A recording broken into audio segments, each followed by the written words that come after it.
Padres starting pitcher right now coming through. According to Jeff Passan at ESPN, the Padres are finalizing a trade to acquire left-handed starter Rich Hill and first baseman G-Man Choi from the Pittsburgh Pirates. Sources telling ESPN. Peavy was just there in San Diego as he's being honored. Rich Hill, as he is known, Dick Mountain, 43 years of age. I mean, listen, you can kind of scoff at this if you like, but San Diego, they still think they're in this thing, Peavy. Veteran guy, he goes 5 innings, he adds to that rotation. Well, you're exactly right. Rich Hill is a former teammate of mine, 43-year-old left-hander like our man Danny Plesac here. This left-hander has experience to get it done. The Padres need a jolt.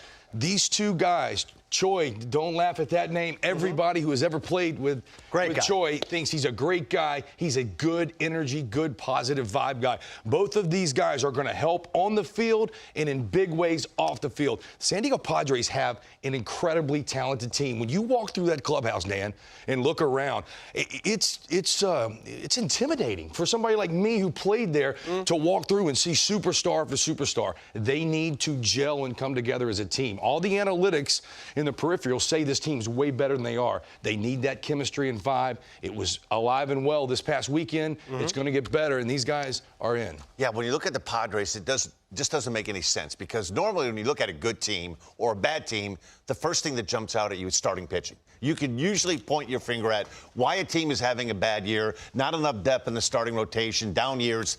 The Padres starting rotation right now, you could argue, is the best in the National League, not just the National League West. They're the pitching envy of everybody. And I think what Rich Hill gives them, it may not be a guy that's going to start every 5 days, but he's pitched multiple roles.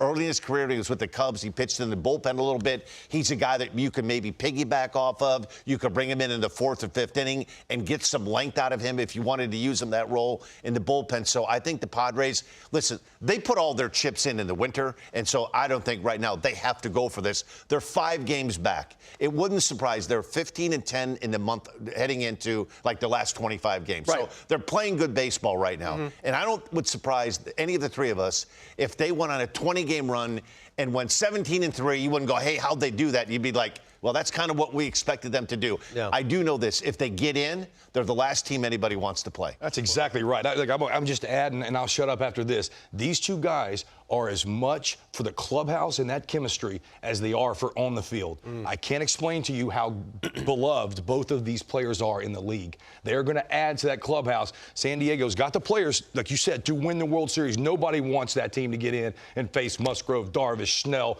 Hader, Suarez with that lineup. I promise you, they're doing all they can do in San Diego to make that happen. We got a 2-hour show, so please don't shut up at any point. Just wax pointing. Just keep going. Just keep going. Jake, Another point I'd like to reiterate.